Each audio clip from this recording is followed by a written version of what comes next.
As humans, we sometimes get to live through crucial moments. I'm talking about really big moments, magnetic poles shifting, fortunes being made and broken, boundaries between winners and also rans being drawn, old worlds shattering and new ones being born.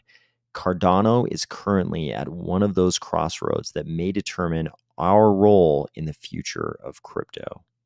Ready? Let's go.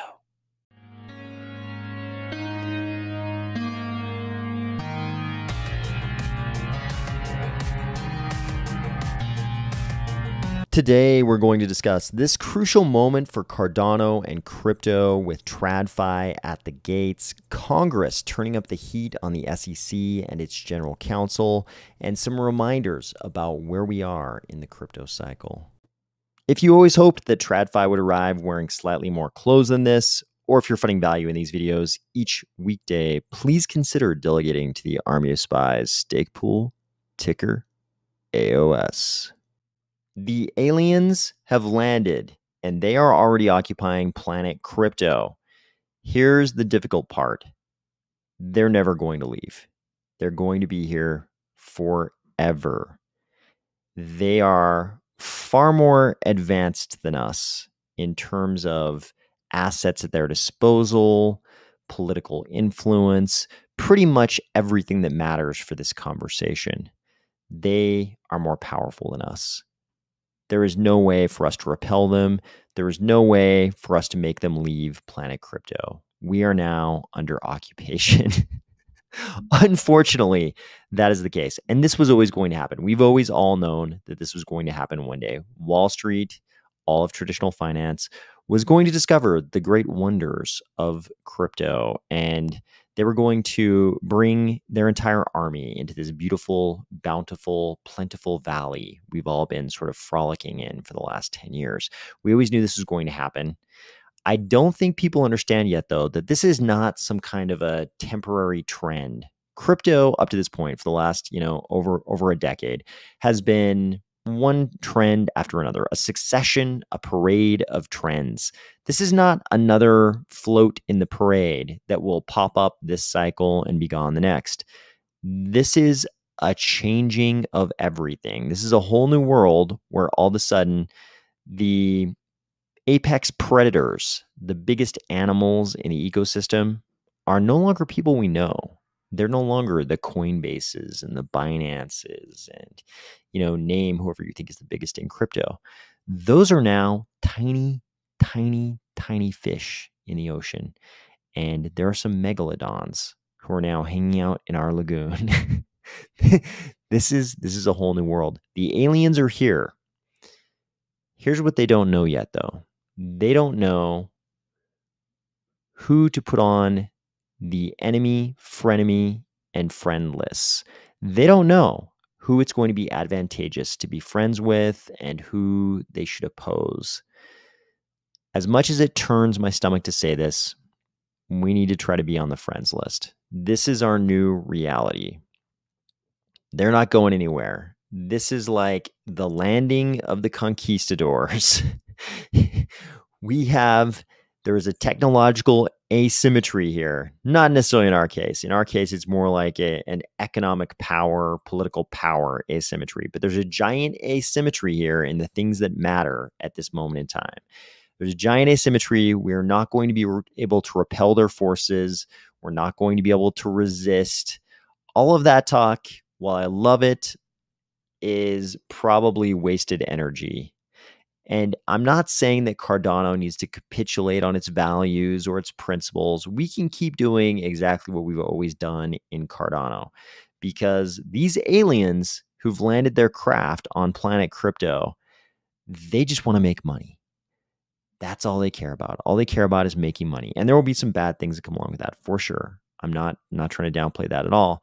But what I'm saying is they don't really care. They're not really going to care about a lot of the things that we want to do in Cardano. They just want to make money. So we should try to be on their friends list in terms of access, because we do want to be a part of the mainstreaming of crypto in order for us to accomplish all the things we want to do in Cardano, creating this more equal economic playing field for the entire world all of those types of things. In order to accomplish that, we need to be a part of the mainstreaming of crypto.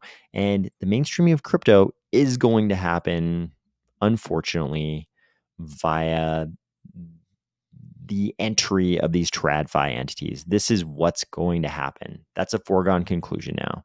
The aliens landed a long time ago. Their occupation is completely established. There's no turning back on that one. We've entered a whole new world in terms of the historical timeline of crypto. This is the new era now, and we've got to be a part of this mainstreaming of crypto.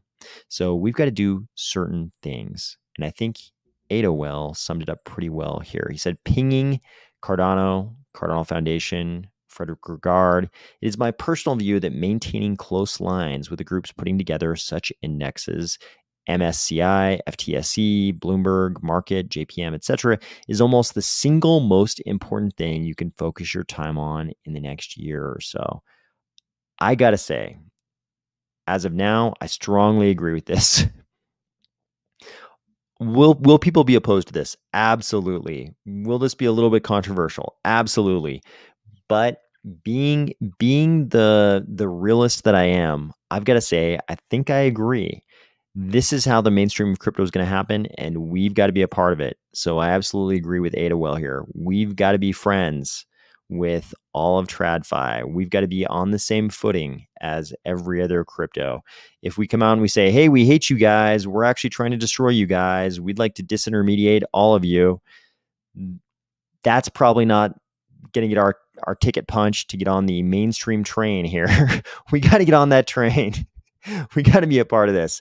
So I think Ada Well puts it correctly here. Maintaining close lines with the groups who are going to be, facilitating this mainstreaming is probably the single most important thing the Cardano Foundation can do. I don't imagine this is something that Charles and IOG would necessarily be the most well suited for. I think the Cardano Foundation is probably perfect for this task. I don't know if this would be very palatable to Charles and IOG from a regulatory perspective. It definitely makes a lot more sense for the Cardano Foundation to be doing it. And I think they probably have a much bigger appetite for this kind of thing too. So what do we want? What do we want Cardano's position in this new world to look like? We want it to look like this. So Ada Well has made some posts similar to this in the last few days also, but I think this one illustrates it well. Traditional asset managers take the world as it is. They're realists and manage portfolios compared to indices, to which they'll overweight or underweight certain assets. Grayscale smart contract XETH, so without ETH, based on a CoinDesk index is an example of how one looks. Ada will be a part of all of them. That is, if we're on the friend list. So as you can see, this is in fact how Grayscale looked last time I checked, and apparently this is as of close on 6/21. So that would be yesterday. And Cardano is the most heavily weighted component in this non-Ethereum fund that they've got, this non-Ethereum smart contract basket of cryptocurrencies they've got here. And this is what we want the future to look like. But we kind of do need to be on that friend list with these TradFi entities. Obviously, if we're to survive this alien invasion, we're going to have to engage in diplomacy with these TradFi entities. And we're also going to have to fight the important battles in Congress. Luckily, it's not just the pro-crypto people in Congress who are angry over what Gary Gensler and company have been up to over at the SEC. They're also doing a lot of things in the equities world that are making people extremely uncomfortable. And obviously, when we say people who are extremely uncomfortable because of things happening in equity, now we're talking about the TradFi entities. The TradFi entities don't exactly want a tightening of rules about the equities markets. Now we're on their home turf. And like I said, they have economic and political powers that far, far exceed anything crypto has ever seen.